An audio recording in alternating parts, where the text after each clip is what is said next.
Pre-meeting? Yeah. Sound check, check. Do I sound at all useful or normal? So like, Closer? I can do that. Let me see, something like that? I can live with that. Okay, nice, small agenda. We can talk about questions that we have on what we've got. 3 items that are really one item. I actually have a question about the consent agenda. Please. It's a pretty simple question. I think that Jeff recommended, or whomever the staff person recommended, that we approve this. And the rhetoric at the end of his recommended page 7. The rhetoric at the end of his recommended thing, he says, blah, blah, blah, blah, blah, approve as submitted. But he's made a couple of recommendations, so I wonder if we should just say, blah, blah, blah, blah, approve with conditions outlined on page 7 of the staff report. I think that's a good clarification. Yeah. So can we just do that here, or? That would be fine. Okay, so we can then, you guys will do that, and we'll then just approve it in the consent agenda. Okay, great. Yes. Thank you. Right. The chair notes that Mr. Stolzenberg approaches. Good? Are you good? You feeling good? We were just talking, Louisa. He knew. Got a wrap. Louisa. Any more issues on the consent agenda? First item, which is 3 items, which is 1 item, 10th Street. did we get any more public comments? No? Just the 1 email. Received the 1 email, new And one the this only morning. comment is Yeah. his comment. Yeah, right here on the second one. He's cool with this Yeah, one. I read this one. Okay, so Did we hear from the people who spoke before, the neighborhood association? Not this time. Right after the last discussion, sorry, right after the last discussion, we received some feedback noting that the change that was being provided by the applicant was something that they were generally in favor of. But that was like right after the hearing when they noted the change. I don't know if we'll have any of those folks attend this evening, but it seemed like the addition of the overlay was helpful. Questions on this one?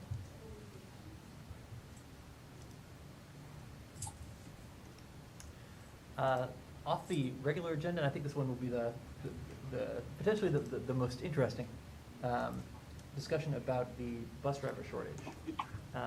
This was an item that was raised by Commissioner Stolzenberg. is that on the agenda? It is not on the formal agenda. This would be a Commissioner's action item after the agenda. Okay. Well, yeah, so a discussion. A discussion, thank you. Wherein we can talk about ideas we have to share with staff. We could make a recommendation to council if we have one. And we could also talk about ideas for a capital improvement plan for next year. Are we attempting to make a recommendation tonight, or do we get a chance to talk about it and think about it? Yes and yes. If we magically come to a consensus, to an actionable item, that would be fantastic. If we don't, that would be understandable. Questions on this one? I do not want to go all night. Please do not be concerned about this. I'm going to do my best to keep this organized and productive.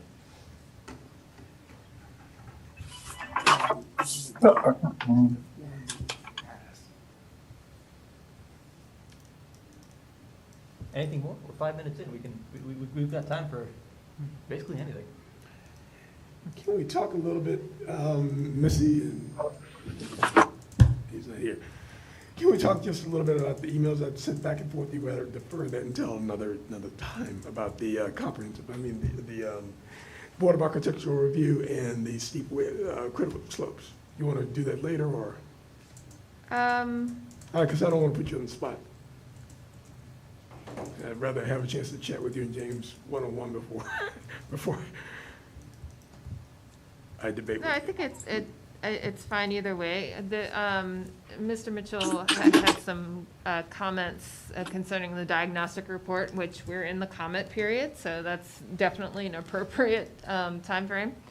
And one of the potential recommendations in the diagnostic is to, for both the entrance corridor applications and the critical slope applications, to look at moving the materials to administrative review, putting the details into the code for how those move forward, and then they don't necessarily come to the ERB or city council for review because they're much more technical.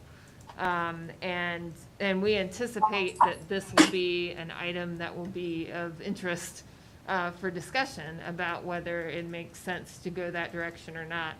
Actually, James and I were talking a little bit about it this week and noted that that would be a good conversation to tee up because it's kind of important as to, you know, are we looking at it from a more administrative, or are we continuing to look at it from review by bodies of the public? So we figured we would work to frame a discussion for that. Not today necessarily, but because that's an important key. Because you would write the materials very differently. I guess my thinking is the more technical the review of the critical slopes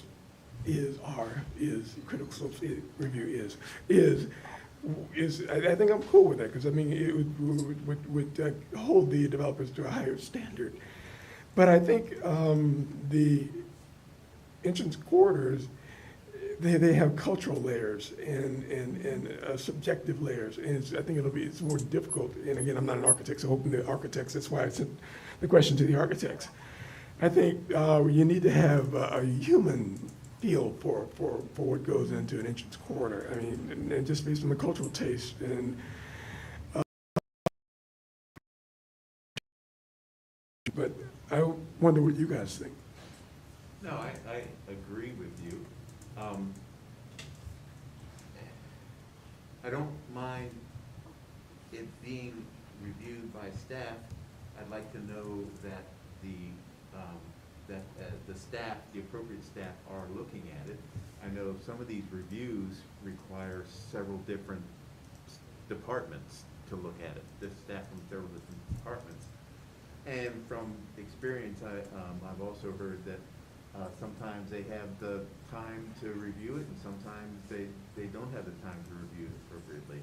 And I'd like to, I mean, I was fine with the way this was done in terms of the consent agenda with the signage package, that there was a report that we could review and see the reasoning behind the recommendations and who was making the recommendations.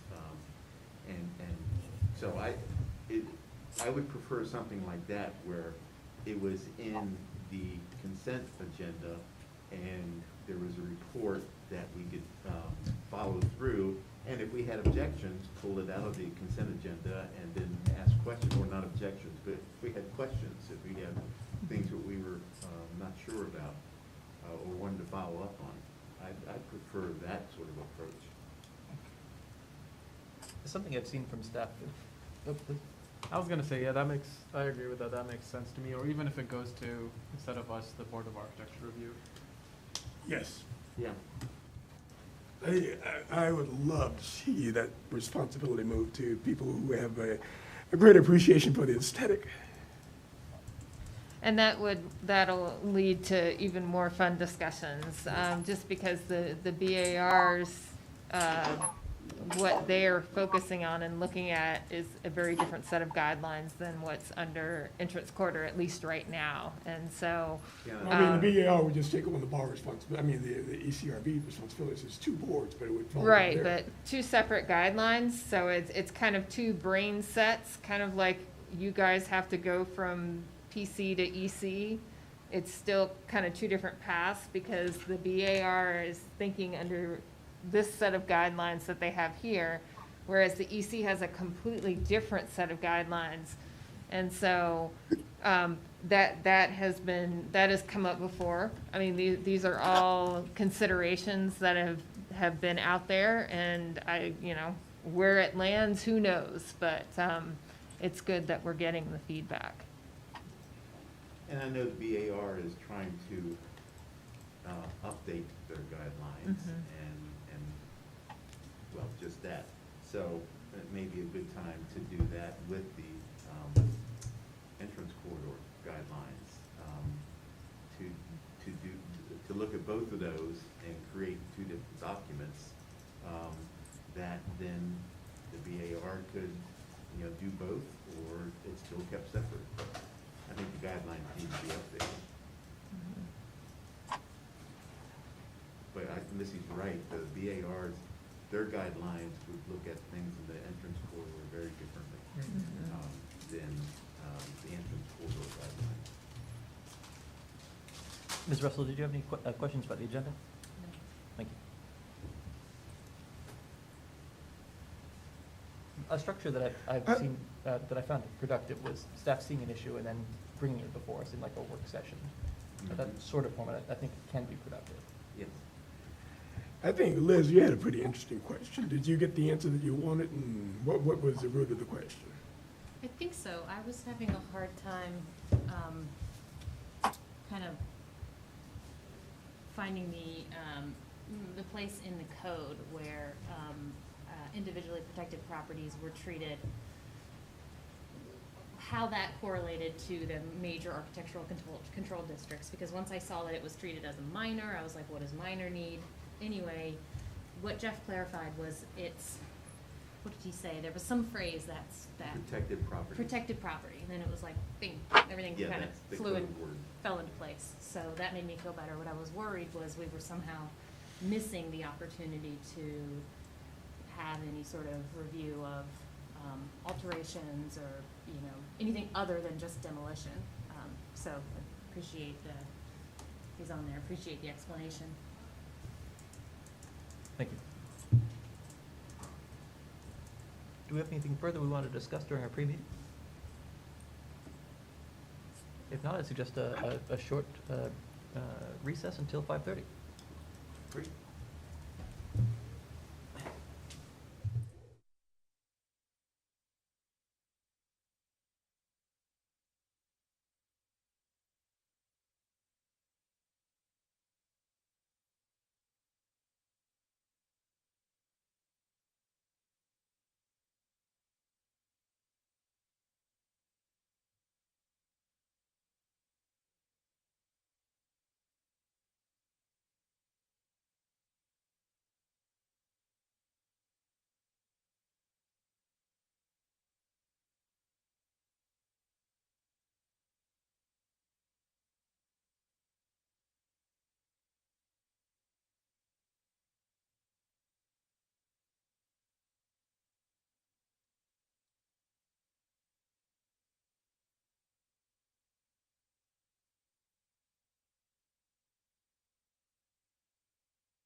and get something good.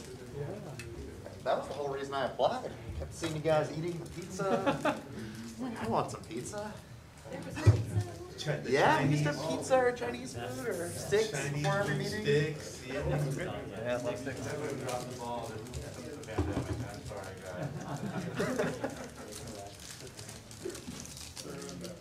Still say it should have transformed into Grubhub deliveries to each of our houses.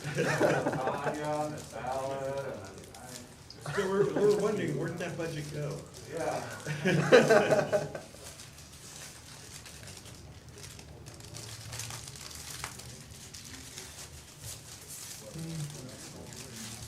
Who do we have from council coming? Do what? Who do we have from council coming? We have Mr. Wade, Mr. Pinkston, and Mr. Smith. That works. Oh, Jody, I just did a tour at Gilmer Hall today. Oh, did you? Yeah, I it's for- almost ready to open. I have not gone on McCormick to see what the new skin looks like. It's great. A lot of glass. I don't know, that was a historic building that no one really appreciated. The first, I think Brian seems to have come to terms with it. it was the first attempt to join mid-century modern with the university Yeah, columns and brick. Yeah, I always loved the building. Yeah, I mean, it still looks great, it's just, I guess, a bit different without the well, I'm screen. sure it does. I'm looking forward to seeing The it. back of it looks a lot better. Hmm. You go, but it's funny, we walked in the lobby and it still got the, it had this like marble wall with this sixties clock on it. Oh, good. Still there. It's that marble wall that goes from outside to inside. Yeah, Yeah. right by the auditorium. Mhm. Still have the serpentine wall. The dings tell me Outside that the we are lobby. at 5:30. I call us to order for the July 12th meeting of the Charlottesville Planning Commission. I'd like to start off with reports. Mr. Mitchell, can you start us off? I can. Let's see, I had three meetings. The first was the June BZA meeting, and we heard three cases. The first two were pretty simple and straightforward, and they were setback reductions. And we did that, they wanted to do that just to build additional structures on these sites. Both of those were approved. The other was a zoning determination appeal for setbacks. And this was at 1150 Fifth Street. And if you remember, that is the old Hardee's. We had this before the ERB, I think in May. And we approved the Wawa and the design concept there. The applicant is not the owner of the property. It is an adjacent owner. And they were appealing the staff's determination that gas station setbacks were more restrictive than highway setbacks. And both can be applied in this area. But when you have two competing setback ordinances, the one that's the most restrictive is the one that you have to apply, the one that rises to a higher standard. And it was the opinion of the of staff that the gas station was the most restrictive. After deliberations and after conversations with the applicants and lawyers, we agreed that the gas station setbacks was the most restrictive and most appropriate for this site. The Uva Master Plan met as well. I think I copied you guys on Bill's presentation there, so I won't go through that. But bottom line is it is what kind of planning and what kind of development is going to happen over the next 20 years at UVA. And it focuses on sustainability, resilience, equity, accessibility, and flexibility. And again, you guys have the PowerPoint for that. The LUPEC Council met. I did not make the meeting, but you guys had the presentations for that as well. And I think Bill's presentation is one of the presentations that was in the LUPEC. That's it. Thank you. Mr. Above? I have nothing to report. Mr. Alejandro, please. last month was really boring. I had no meetings to go to, no BAR, no tree commission. I just didn't know what to do with myself. So nothing to report. Thank you. Ms. Russell? No reports. Mr. Stolzenberg? Yeah, I also had no meetings last month. We have an MPO tech meeting coming up the Tuesday after next. And I just wanted to draw all your attention to, if you missed it, council bought a $1.65 million parking lot east of 9th Street. Thank you. Mr. Palmer from the university, can you share any news? Yeah, very little, like, keep the trend. Just, you know, Ivy Corridor, big construction site down there, continues. The School of Data Science is the building you see coming out of the ground now, a lot of steel in that one, as well as the landscape, the stormwater pond, which I understand held well in the rain last weekend and is starting to actually hold some water. Just to add to what Hosea said about the Master Planning Council meeting, for the general public, that presentation that was distributed to all the planning commissioners is posted to our website, Office of the Architect website. You can find it there, and as well as meeting notes. So. Thank you. I actually had a meeting. I met with the Thomas Jefferson Planning District Commission on June 23rd to consider whether we should apply for $215,000 of funds for the Housing Preservation Grant. We decided yes, we should apply for those funds. I would like What grant, I'm sorry? the Housing Preservation Grant. It's a $215,000. It's a small bucket of funds, but it helps. Okay, thank you. Of course. I would like to hear from the City Neighborhood of Development Services. Neighborhood of Development? Let's say that. All right, I don't have anything specific to upcoming meetings necessarily. I know James has got some things that he'll be sharing with us, updates on some of the efforts that we have going on, so I'll let him take over. Please, Mr. Freeze. All right, good evening, Mr. Chair, members of the Planning Commission.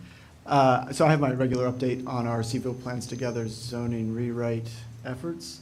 As all of you know, on June 16th, we released the Zoning Diagnostic and Approach Report.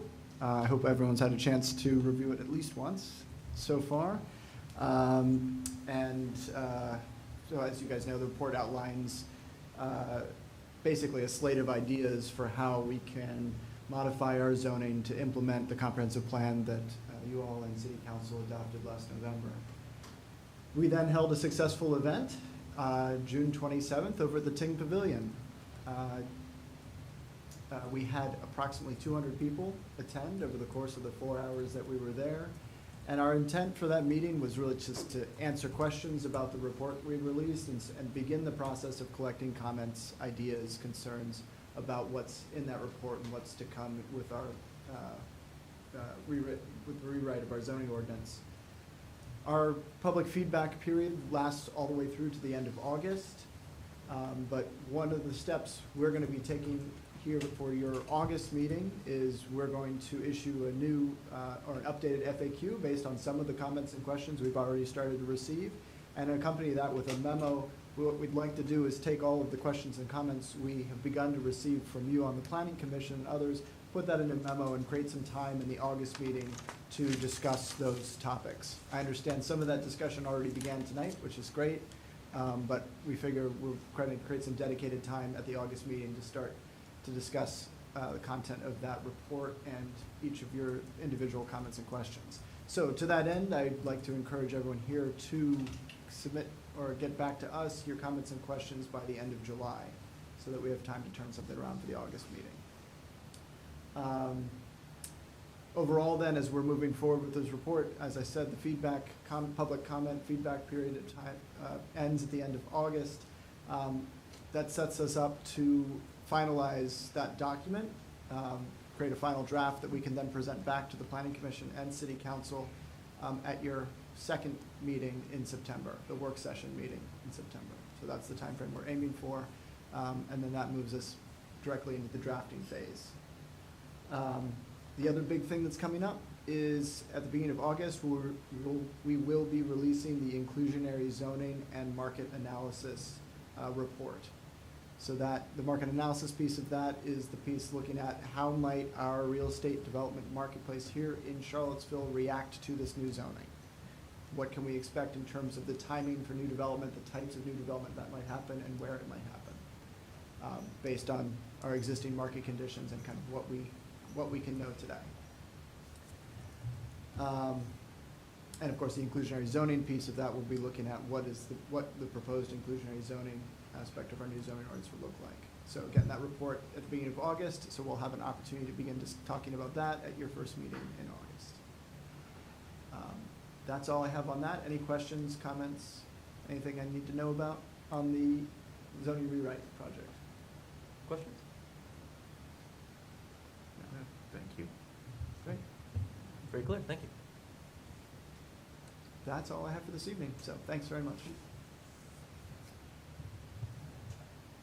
All right, I've got one for you. First of all, good to know that we should submit comments. I wasn't quite sure what we should do there. And then I wasn't able to make it to the meeting last week, and it seemed like based on the format, people were having kind of small group conversations. Are you guys preparing like a summary of the sorts of things you've heard, if you're getting feedback directly, or? Yes, so overall, as I said, we're going to incorporate a lot of the questions and comments we received. We're going to incorporate that into an updated FAQ that adds up that information in, fleshes out our answers. And then ultimately, when we get to the end of August, we're going to do a summary of all comments received. Yeah. Great. Thanks for the question. Last call for questions on this? Thank you. Yep. At this time, I would like to hear from the public on matters not on the agenda, which basically anything you want to talk about except for 10th Street is welcome.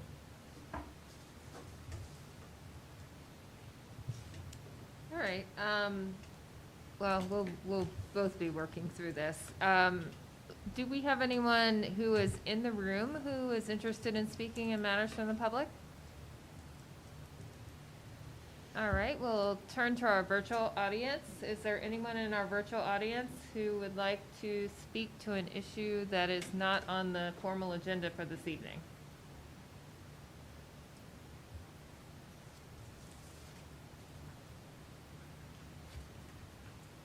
All right, Chair, looks like we don't have any additional comments All right, thank you. at this point.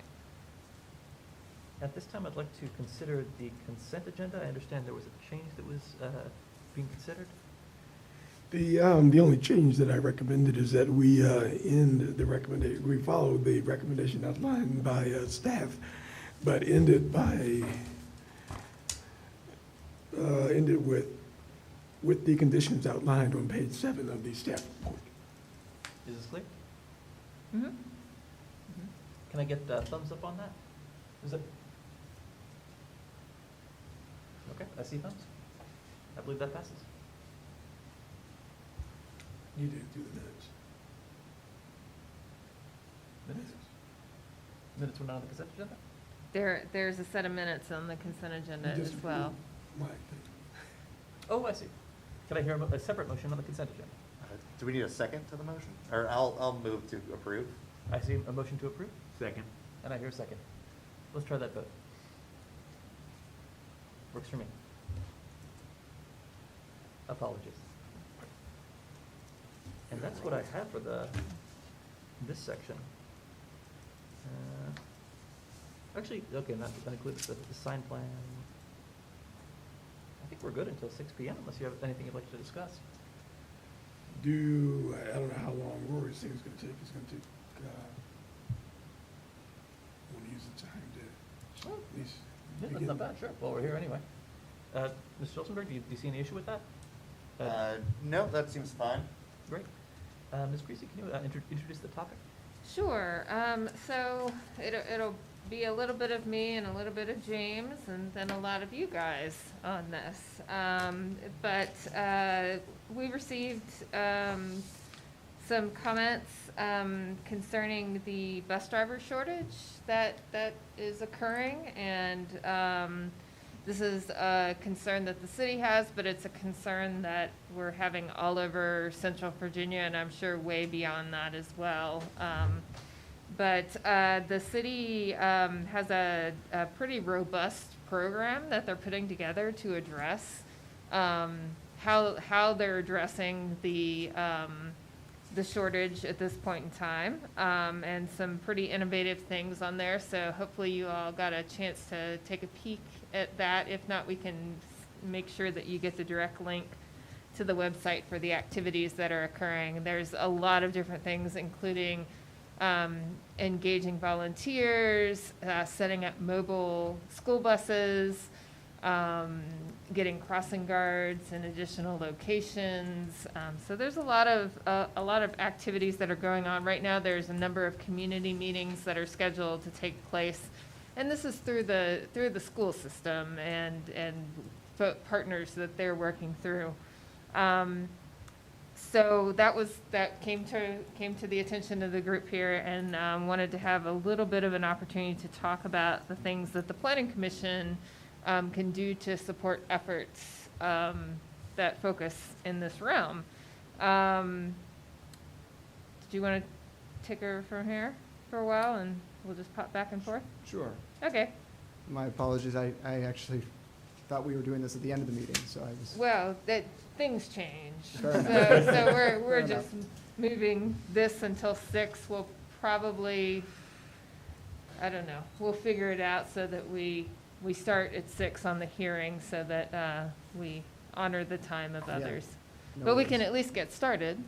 Right, so I think, two things that I noted when I saw what the school department was doing in response to the issue they're facing. And one is that, in some respects, this represents a great opportunity. Our comprehensive plan that we recently adopted talks a lot about these issues of what can we do to address improvements to the safety of, transportation safety, particularly in low-cost mechanisms in our neighborhoods, particularly around schools. So wrapped up in this challenge is an opportunity to explore those options. The flip side of that is, it's a little early for us right now, and that we are in the process of building out a transportation planning program with a transportation planner position, rehiring a bike ped coordinator, and bringing over the Safe Routes to School coordinator position into NDS. But we aren't there yet. We've just, in fact, the ad for the transportation planner, does it post yet, or is it posting next week? Hopefully very soon. I know it was in the approval realm. Mhm. So we expect that position to post very soon. And see that position as really being able to take a lead role in doing exactly this type of work, and that is coming up with innovative, low-cost, and quick ways of improving pedestrian, particularly children's safety, in the neighborhoods around our schools. So we've got the policy backing, we've got the ideas, we've got the position approved within our budget. We just need to fill that position, and then we're ready to go. Ms. Greasy, did you have anything to add to that? No, I mean, that's the high-level overview. We do note that on the traffic side, we have the traffic engineer and our Safe Routes to School coordinator. They're not in our department right now, but, and some will, some won't. But of course, we coordinate with these folks on a regular basis. And of course, there's a lot of activity going on with the Safe Routes to School aspects of things. We did a little bit of searching in the comp plan for more specifics, and we do have, really good support for continuing to move forward in this direction. So, we have tools in place. We just need to fill them with humans so that we can keep the work going from that perspective. But, there's some grassroots things that are going on as well, and for these things to be successful, you've got to have all sides of that involved. Questions for staff from the commission on these items? So I wouldn't expect much to happen before the school year starts, right?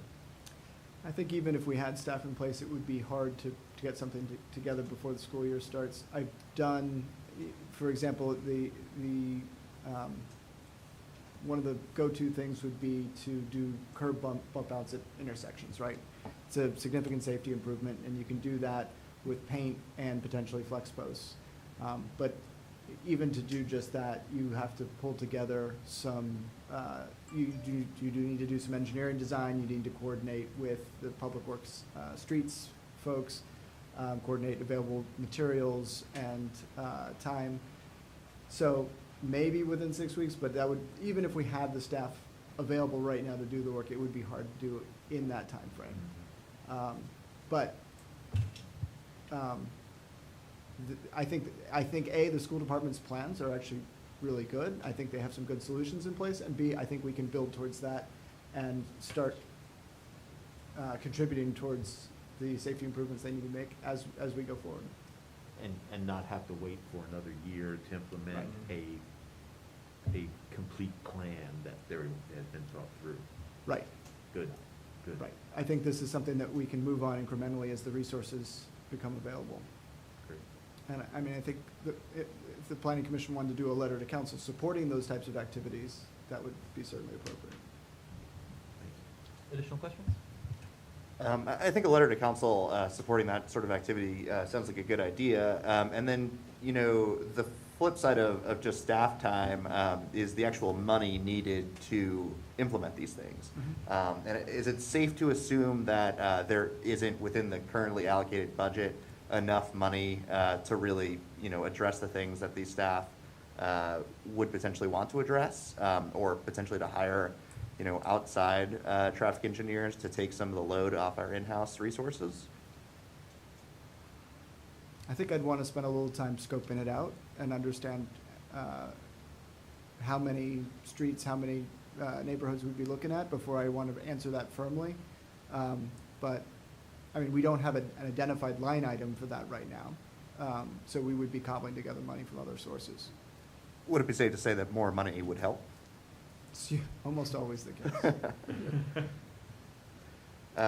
Yeah, I mean, I think one recommendation the planning commission can make is to encourage council to dedicate a substantial amount of money in this fiscal year without waiting until next fiscal year, which will be an entire school year later, so that those incremental improvements can start, if not, you know, by August, then at least over the course of this school year as we can ramp up, and then hopefully keep them going in future years, both in rolling out to new locations and in hardening those improvements into things more permanent than flex posts.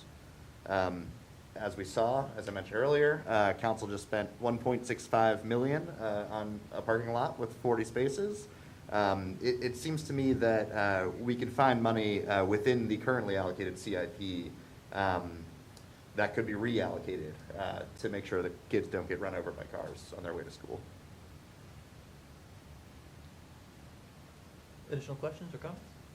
Well, just one, so what can the planning commission do to help NDS with this effort?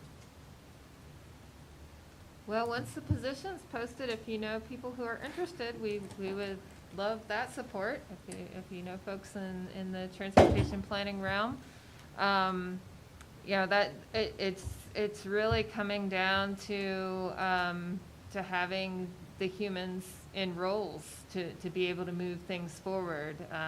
And this is not an unusual concern. This is a concern kind of all over the place, that hiring is a struggle.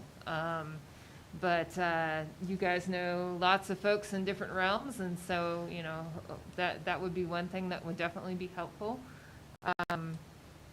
Yeah, I mean, we're acting upon these things as soon as we can, but it's been a very interesting economy, as we all well know, so. Have we done any benchmarking as a sort of HR exercise to see how, you know, how does working in Charlottesville compare to other comparable? In fact, the city manager's office has a study in the works right now. It's a class and comp study that's looking at our existing positions within the city and and from a compensation perspective, comparing them to peer communities to see where we stand. Yeah. That project is underway, I believe scheduled for completion, or anticipated to be completed like in December timeframe. Yeah, I mean, it was remarkable as part of the capital, the CIP process to appreciate how much money doesn't get spent out of our capital budget because we don't have the staff to keep the projects going. Other questions and comments on this topic? One more on kind of streets improvement stuff. I guess I've kind of heard that this is the case from the school side, but is there value in identifying problem intersections or problem streets and the problems along those in order to take some of the workload off staff, so that when they come in, they're not, going to look at the map of the city and start walking around and looking for problems, but to see already where problems have been reported and be able to start tackling those directly. And I don't just mean the planning commission, but kind of generally the public as sort of crowdsourced effort. I guess I'm not going to say no. I guess in some respects, a lot of that already occurs. Right? Yeah, I think some of the data sets that we have in place will be helpful to that individual. The MyCville app, when we get concerns and complaints, that data is something that's stored and, definitely would be very relevant to this role. We're gonna receive concerns as concerns come up, and, we will take them at whatever time we need to take them. So, anything that we have that is already in place, we'll definitely share with that role, so they're not starting from scratch. Yep, that sounds good, thanks. And then my last question, on a slightly different topic, has there been any discussion at the level of CAT about changes in transit service in order to better serve this kind of slightly different new need? For example, in the school division's announcement, I saw that they were encouraging high schoolers to ride, I think it's Route 9, up to CHS. My understanding of Route 9 is that it kind of takes like a 10-minute detour both ways to the YMCA, which, depending on your priorities, might be able to be skipped during the morning school commute hour in order to get kids to school more efficiently. But anything along those lines. I'm not familiar with whether CAT has taken any steps in that direction. I think that probably is a question that would be best directed to CAT directly. Sounds good. Yeah. Thanks. Actually, I have two big questions. Are we looking at speeds, and are we looking at parking? I'm a big fan of daylighting parking near crossings. Is that being considered? I don't know that we've gotten to any specifics at this point in time, but daylight. You said daylighting parking, but I guess I tend to think of that making the crosswalks more visible, right? Yes. Right. Stepping back where cars are parked so that the crosswalks are more visible. And what was the other thing? I'm sorry. Speeds. Speeds, of course, absolutely. Yeah, I think all of that would necessarily need to be on the table. Additional comments or questions? Actually, on that note, maybe along the lines of things we could recommend to council, I believe there's state authority to put speed cameras in school zones. Is that something we've ever explored? I don't know the answer to that.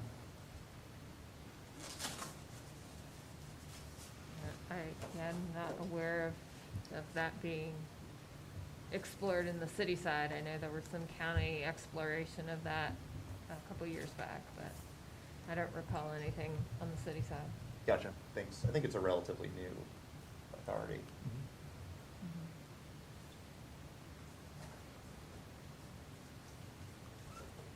Do we have any other questions or comments on this topic? We can also revisit this after our regular meeting. I guess the question for the commission is there interest in, drafting a letter or some kind of motion of encouragement to council to take action on this front? Can I get a straw poll, just thumbs up, thumbs down? Yeah, sure. I see some support. Why don't we delegate the drafting of the letter to Rory? Would someone be willing to work with them on this? I find a small group can be a good option. I think Rory can probably handle this. Would you be able to take this on? Yeah, I suppose I can. Extremely generous, thank you.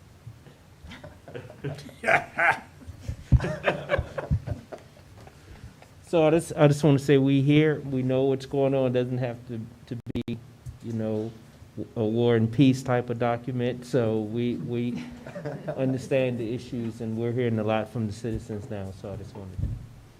Thank you. Perhaps we can, staff will summarize some of the points that came out of your discussion and provide those, and as you see fit to put together, then can share with your colleagues before we send that on, if that makes sense. I don't know if you all have a certain kind of time frame that you would like to see that accomplished within. I mean, I think that would be great. Obviously, time is kind of of the essence here, but I think, you know, our individual letter, rather, our sentiments have maybe already been conveyed as they sit here, maybe listening to us. So the letter itself maybe is not the most urgent timing. Okay, well, we can summarize the points by the end of the week, and then provide that background. Thank you. And I'm sure you've got some already here, so, yeah, we'll make that happen. Sounds great. I see 6 p.m. I would like to call together our joint City Council and Planning Commission public hearing for July 12th. Council, are you in order? We have all three of us here, we have a quorum. Thank you. I would like to hear from staff on this item. I think we are talking to Mr. Haleska. Sure, Mr. Warner is also with us remote. Brian, if you want to kind of start it off, we can pass it back and forth as necessary. Yeah. Members of the commission and council, this is a public hearing item for a request for a special use permit, a property located at 415 10th Street Northwest. This is the item you heard previously at your June meeting. So I will be brief because obviously you've heard all this before, but the request is for a rezoning from R1S to B2 commercial with proffers. In addition to the proffers you reviewed at your last meeting, there is one additional proffer limiting the number of residential units on the property to 1. So that would just kind of lock in that the development as it is, because there isn't a residence already existing on the property, but they would not expand the number of units. Also, the applicant has added a request for stated a request for individually protected property status at the previous meeting, and stated their intent to seek that, so staff has brought that forward, and Mr. Werner is available to discuss that, and I'll handle any questions about the special use permit. Questions for staff on this item? I guess, was there an expressed point to the new proffer limiting the units to 1? Like, I don't see why we should see it as an adverse effect if they were to, say, split that existing house into a duplex or something. I can only speculate on that, so I would request that I would kind of forward that to the applicant. My speculation would be that it's an indication that they intend to keep the property as is and not make any interior modifications. Is that, I'm confused because I understand that the zoning text amendment and the map amendment apply to both 415 and 415B, but the rezoning is 415, the church. So No, the special use permit is for the tax map and parcel number, and both of those structures are on the tax map and parcel number. So it covers the whole, it goes with the parcel. So it would cover the entire site. All 3 buildings. Yes. Yeah, I have the same question as Rory. Will this be 1 motion or 2 motions? It should be 2. Right, the reports are set up such that, both of the IPP, the text and the map are included in a single motion, and then the zoning. So you would take those separately, with the IPP being first. Thank you. Additional questions for staff? And the applicant is present and does have a brief presentation. Mr. Warner, did you want to add anything? Only if you need me to. I think we're fine, thank you. I've got one actually. This could be for Jeff or Brian, I guess. Okay. Have we heard anything from the actual Trinity Episcopal Church congregation? No. Okay, thanks. I would say I know people have been in contact with them, asking them history, and things have been reported back to me. I don't believe that as a congregation, they've officially offered anything, but I know members of the congregation are aware of this and have been wonderful sharing some of the information. Thanks. Mr. Chair, may I ask a question? Please. Yeah, I guess the first one is, so this has been a month ago, this was before vacation, so I'm trying to re-energize the neurons. So the notion of doing the IPP was basically, was something the applicant agreed to, correct? And the idea is it kind of puts some sort of, I want to say, what's the word I'm thinking of? Some sort of guarantee or good faith that the property as it is, the way it looks and so forth, are going to remain that way. Is that partly what that does, the IPP? Sort of a backstop for, in terms of not changing it, not changing the property going forward. Is that? Right. I think the stated concern in the staff report last month was there was no prohibition on demolition of the structure. Got it. Okay. So the special use permit was granting additional uses, and while the applicant had stated their intention to use the building as it was, at the time that staff wrote that staff report, there was nothing stopping them from getting the special use permit, demolishing the building, and building a new building. At the meeting, they stated their intent to seek individually protected property status, which would allow, prior to a demolition of a structure that's designated in such a way, it has to go to the BAR for a public review. Okay. And So there's a this does standard put in review additional protections. on the existing buildings to Okay. remain. Which is Yes. good. So any development would still be possible, but it'd have to be approved by the BAR. Okay. And so adaptive reuse, small changes, Uh-huh.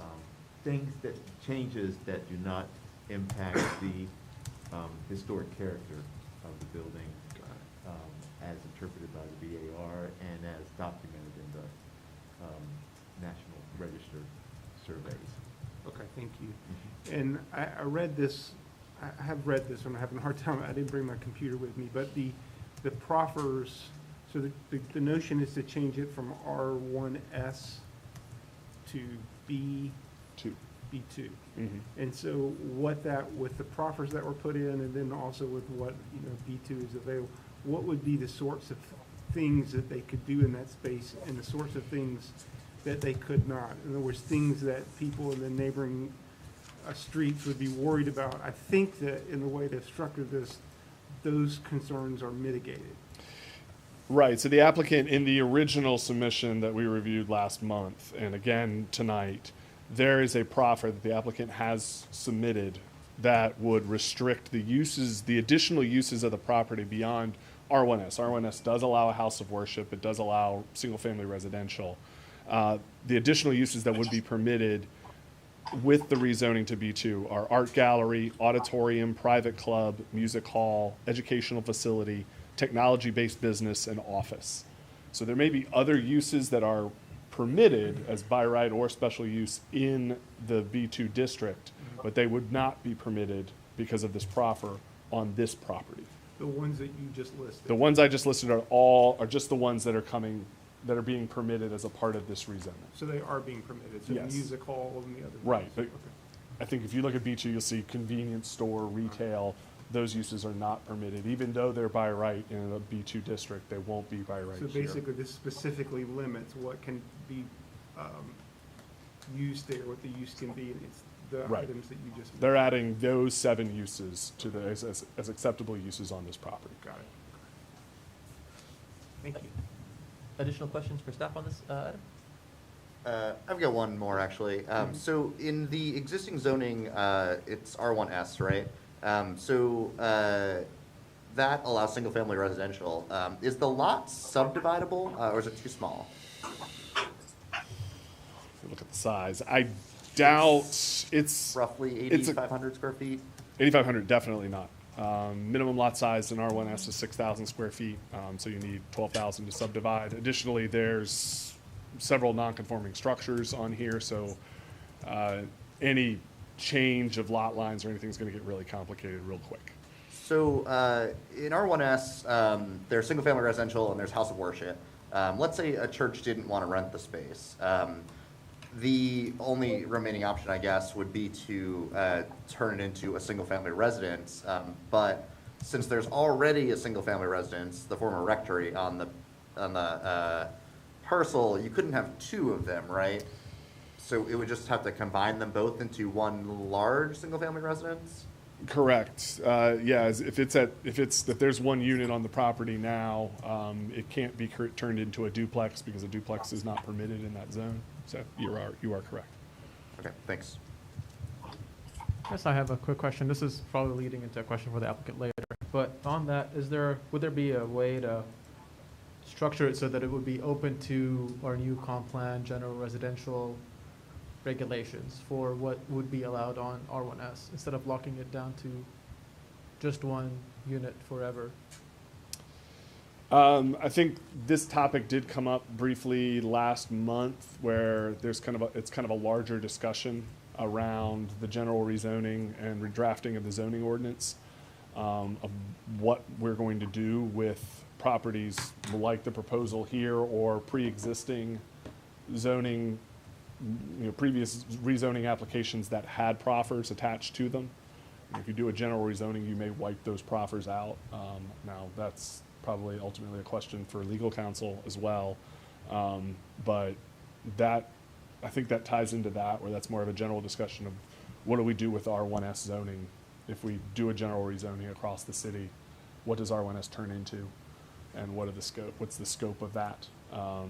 You still have the issue here of the uses that they're asking for being classified as commercial uses in our zone, and I don't see, that's usually a pretty hard line in most zoning ordinances of, what is general residential versus general commercial.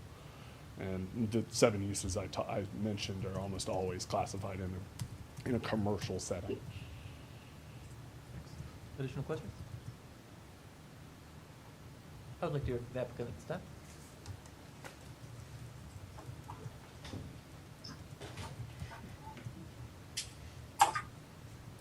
It's not good when you get stuck in the chair getting up. Good evening, members of Planning Commission. I'm Craig Kotarski with Timmons Group, and this is Zach Zinsheim with Stony Point Development Group. Hopefully, a quick presentation, and then if there are questions, we're certainly able to answer those. City councilors, thank you for having us as well. So we do have a slideshow. I think that will be pulled up momentarily, but just a little background, and as the slideshow goes up, we can go straight to the second slide. Just a little background. So this congregation actually used to meet where the county office building was, but when Lane High School was built, they were forced out. And it's interesting is that the building was actually constructed in Fluvanna County originally, and it was deconstructed and brought and placed on this site back in 1937. So there's a lot of deep roots in the 10th and Page community and neighborhood with regards to what this building's been used for. Obviously a place of worship, but also during different periods of time, it served as a school, a daycare, obviously outreach ministry, different community gatherings and such. If you go to the next slide, you can see that one of the things I think that's important to recognize is that this property was acquired by Stony Point when they acquired the parcels across 10th where the dairy market is. So they acquired it in 2018, and there was sort of this desire from the community, from all the community meetings and such that had been had, about wanting to sort of revitalize this property, which basically was just sitting vacant because, as Brian just sort of pointed out going through it, the uses really available are a church or a single-family residence, and there's already a single-family residence on the property. So it was just sitting there, but obviously it means a lot to the community. It obviously has a place within the community. And so the idea was, what can we do to sort of revitalize it and make it useful? And obviously, you know, community meetings, weddings are certainly make a lot of sense in a building such as this. And so in 2020, the owner made some significant investment, and you can see that the image that you see on the screen right now is essentially what it looks like today after the renovations had taken place. And if you go to the next slide, you know, why the request to rezone? Well, we've covered that, right? The R1S zoning it just doesn't allow for the building to be used.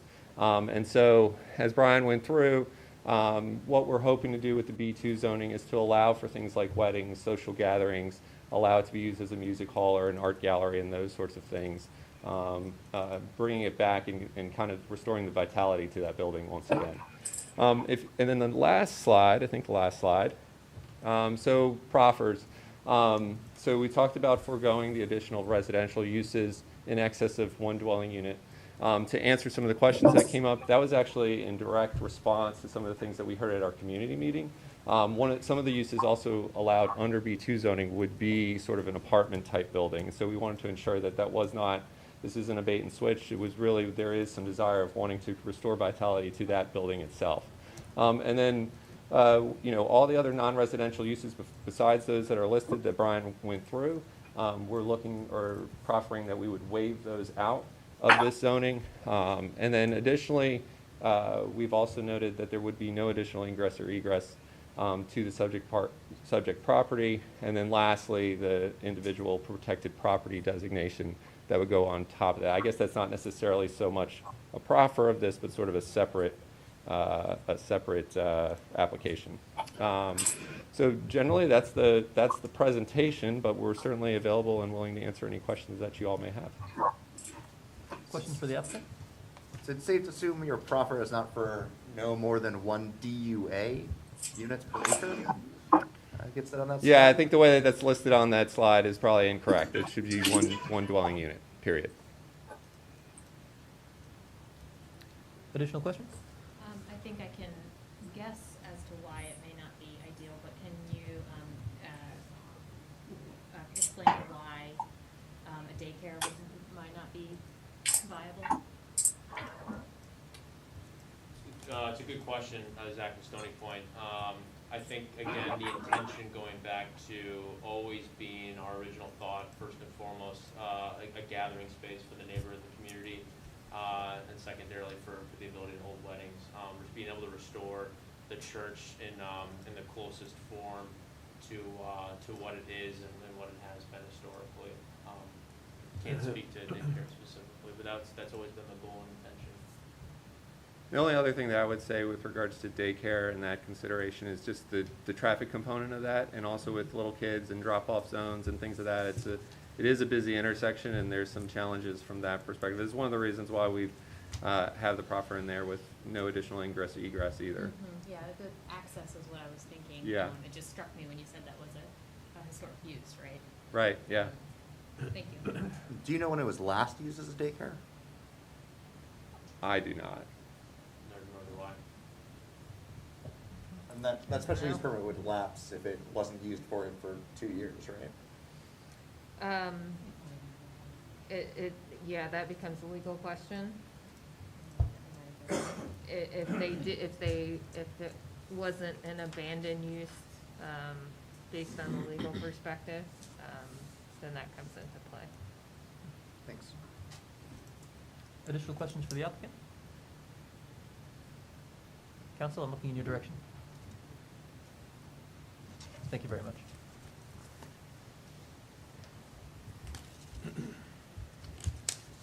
At this time, I would like to hear from the public on this item. All right. First, we'll ask if anyone in our live audience would like the opportunity to speak in the public hearing. seeing no one at this time, like to see if there's anyone in our virtual audience who would like to speak for the public hearing.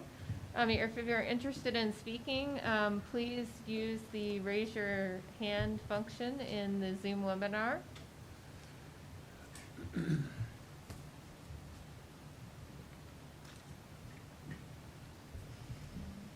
Chair, I don't see any speakers at this time.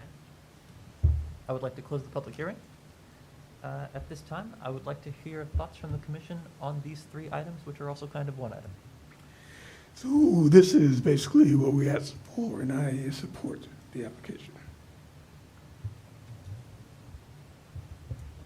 Mr. Mitchell, did you have thoughts on that? Oh, that was you. So you were saying that you support it? Yes. I understand you now. Mr. Abad, please. I also support it. I'm a bit hesitant about the limiting it to just one, but because there are some examples of churches and surrounding buildings being split into 2 apartments that are more affordable potentially, or 3. But that's my only hiccup. But I generally support it. Mr. Lehendra? Are we talking about both, all three? Okay. Yes, I support it. And thank the applicant for voluntarily making it an IPP or pursuing the IPP designation. Ms. Russell?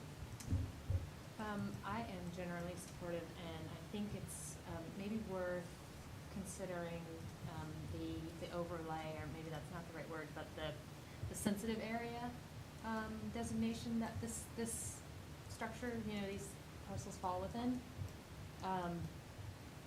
And thinking about that, how that would maybe make us think about that density. Right, because in the general residential sensitive area, there is a 1 unit per lot, but, additional with certain conditions, right?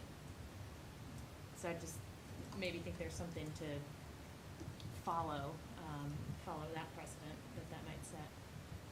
But I don't think I have any other comments. I appreciate that this is also speaking to our historic preservation, adaptive reuse goals within the comp plan, balancing conservation and preservation with change, right? Yeah, thank you to the applicant. Mr. Stolzenberg? I support the rezoning. I don't see that having an empty church with no rights to be anything but a church provides really any value to the community. I agree with Commissioner Habab that I don't really see any downside to this property getting the same rights as any other in what will eventually be whatever R1 becomes with the sensitive overlay. If they were to split that rectory into a duplex, that would not seem to have any real downsides, and it's only served to make it more affordable.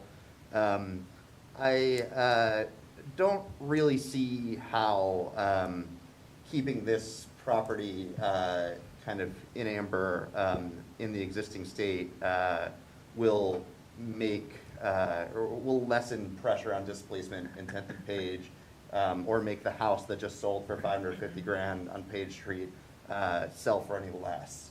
And I do think that potentially one day, obviously it's not what this owner wants to do, that there could be a better use of this land that would better serve the community.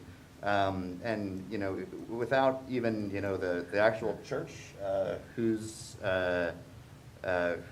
building this used to be speaking up, saying that it should be saved and preserved forever. I'm not sure that I'm prepared to support it being an IPP. But I certainly understand the inclination, and it certainly fits with what this applicant seems to want to do and have classy weddings at the place. Thank you. Mr. Palmer, did you want to share some thoughts on this?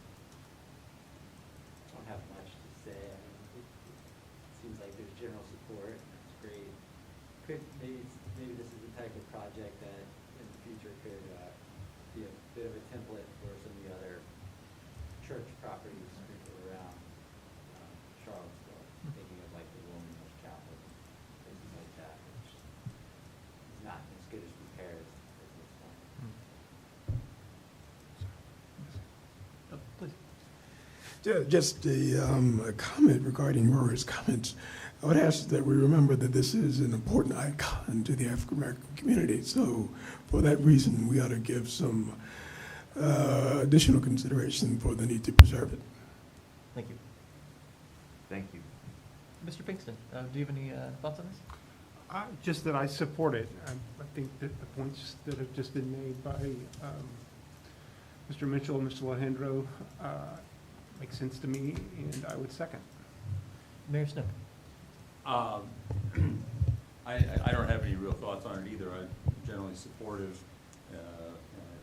Our family through the Episcopal Church had a lot of contacts with this church 50, 60 years ago. It's been an important part of the community, and it's important that it can remain an important part of the community. So things that help us in that direction, I'm all in favor of. Mr. Wade. Yes, I'm supportive of it. I do understand the importance of this is building in the African American community. I've seen it when it's been in use, and I'm not sure how this can be proffered or included, but I think it's important that somehow, just like they did for the dairy building, that there be some allotment for community use, because this building that once was an African American church and a pillar of the community will probably be home to, expensive weddings that probably when people walk by in the community, they won't see it really as part of anything that they, not unless they're invited to the wedding or whatever, type of thing. So, maybe during the week it could be used for community meetings and things like that. It's been a while since I've read the report, but I assume the parking for this can be attached to the dairy market? The parking? Looking at staff? Yeah. Okay, I just assume it, so that the parking calculations for the dairy market, if the building, if the meeting rooms in the dairy market down, the bottom level is being used, and they have a wedding on a Saturday or Friday, that all can be somehow accommodated without totally impacting the neighborhood as far as people parking and stuff. Thank you. Thank you. And for my part, I think this is a reasonable balance between current needs and future needs. Things will keep changing, but I appreciate the effort to try and find that balance and bring people together. That seems like the right direction to me. I would be interested in a motion on this topic. Can I, Please. Could we, are there any tools, to Councilman Wade's point about how we could codify that, or would the applicant perhaps be able to speak to that concern about community availability and use? Please. Hi, all. Zach again. No, happy to speak to it. I think our, with very similar to Dairy Market, as mentioned, there's currently a neighborhood meeting that takes place monthly in the Dairy Market in the Brick Cellar, and it's always been in the intention that would, if the neighborhood would so choose to have it at the church, that would certainly be the meeting place of their choice going forward. But I think in terms of a go-forward plan, we would envision always just continuing this with the same relations that we've had with the community. We've been very transparent and open in dialogue, always open for conversation of whatever fits the needs of the community at that particular time, to make sure that there's an action plan to enact that in a very similar way as we've done with the neighborhood meetings in the Brick Cellar. That's just one example, but point being just that we're always open to conversation and dialogue of whatever fits the needs of the community and the neighborhood at that time. Is our direction. Was that helpful? So is that a commitment to allow them to do it, or a commitment to talk to them about allowing them to do it? Oh, we would certainly, forever? certainly, I think we've talked about it in a previous, last month, last month too. But, you know, certainly once a month, you know, that once a month meeting, absolutely, continuing on as is, because that's already in place. Certainly committed to making sure that continues on. Any sort of go forward plans and uses, et cetera, you know, the community's interested in. I'm not sure what those are per se today as I stand here, but certainly open to any and all dialogue, and making sure that is, you know, that is, we are able to make that happen, by all means. But just wanted to speak to specifically the neighborhood meeting, certainly committed to making sure that continues on as is, however, in whatever fashion, wherever they would like it to be. Thank you. Actually. Sure, I had a quick question. Please. Would you consider, or have you considered discounted fees for the community to use the space? Absolutely, in a very similar fashion, you know, with the conversation, you know, they with every event, everything's on a case by case, you know, by all means, we would love to, you know, with folks in the community or in the neighborhood reaching out to us, we would certainly be open to some sort of discount, you know, looking at the calendar bookings, et cetera. If there's a recurring, you know, event every year that they would like to have, you know, we'd make sure that is a part of the calendar. But yeah, we'd be open to discount. The once-a-month meeting that they do with you guys, they don't pay for that. Correct. Right? That's already free. And I'd just like to add that I have, you know, worked with nonprofits and things to have rented the space and use the space, and they have been very generous. It's not like, okay, you can only use it like, you know, like a small window, unattractive days. They've just been very generous with that. So I was skeptical at first, but they've been very generous with their use of the building and the opportunities. Thank you very much. Thank you. Do we have a motion? Which one would you like a motion on? I would be interested in a motion on the first two items, if possible.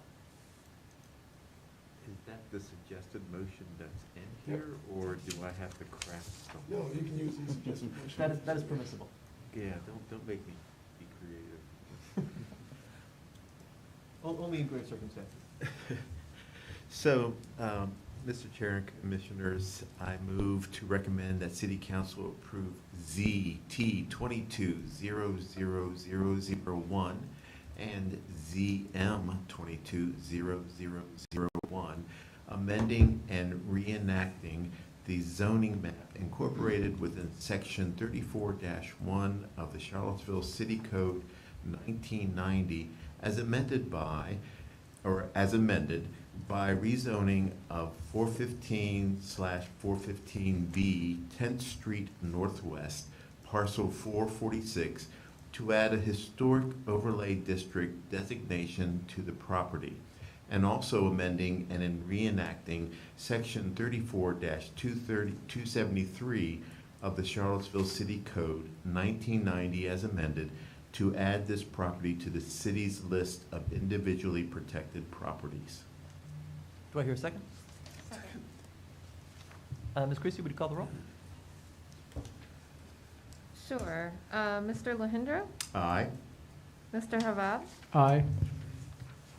Mr. Mitchell? Yes. Mr. Stolensberg? Abstain. Ms. Russell? Yes. And Mr. Solly Yates? Aye. I believe that one passes. I would be interested in hearing about another motion, possibly one on page 73 of the packet. Before we, Please. just to kind of drill down on this point about the one unit, would it be reasonable to sort of have the restriction follow what is stated in the use category description for sensitive areas, which is that up to, additional units are allowed if the first unit meets this affordability requirement, and et cetera, just like, the language from the sensitive areas. Would that satisfy the kind of, concern about the density? I guess I'd say I'd prefer it that way, but I don't know that we have the ability to affect their proffer. That's right. Sure. I'd be curious to hear from counsel, legal counsel, about what Mr. Halesko was saying about whether those proffers would be overridden when R1 changes. Do we have counsel? But I don't know if it's an issue. I know Mr. Hubbard's online. I don't know if he's going to have an answer on the spot on that, but we'll see if he has anything to add. If you do, I'll clap. Perhaps we could suggest to the applicant that they change the wording of the proffer to be the residential uses allowed in R1 only.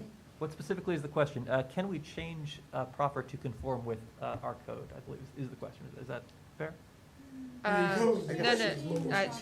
I thought the question was when the zoning code changes, whatever point that changes, what happens to applications such as this or such as anything that has been improved with proffers as part of a rezoning? Does that zoning go away and it becomes the new designation? Yeah, I'm seeing that nods. was I'd say the question. I could understand if I didn't have an answer to that. Does that help you?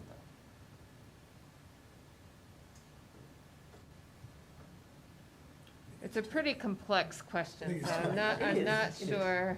Essentially, if the proffer limits it to 1 unit and the new zoning of that property is 3 units, or has an affordability bonus, how does that change when the rezoning happens?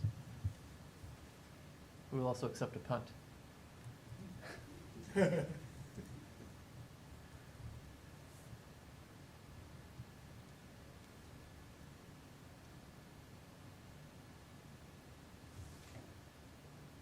Reasonable. We don't know. Okay, Yeah. okay, that's cool. Thank you. It is helpful to know we don't know. And I appreciate the applicant working with the community, and I think what I heard was that this was in response to what had been expressed, which is also like sort of what the sensitive area designation is trying to do, so I would hope we'd find a way to work that out. Good question. Thank you. Any further questions or discussion or a motion? Jody, you want to do it again? Oh, this one's short. Yes, you do. Mr. Chair and Commissioners, I move to recommend approval of this application to rezone the subject property from R1S to B2 with proffers on the basis that the proposal would serve the interests of the general public and good zoning practice. Do I hear a second? Second. Ms. Creasy, would you please call the roll? Sure. Mr. Lahindra? Aye. Mr. Habab? Aye. Mr. Mitchell? Yes. Mr. Stolzenberg? Aye. Ms. Russell? Aye. And Mr. Solly Yates? Aye. I believe that passes. Thank you very much. Do we want to shift to talk a little bit more about buses, or are we good on that? How are we feeling? I thought we pretty much landed that plane. I'm feeling pretty good. I'm seeing nods. Do we have any other issues we'd like to discuss? I'd also entertain a motion. I moved to adjourn. I hear a motion. Do I hear a second? Second. Can I get fingers? I see fingers. Thank you all.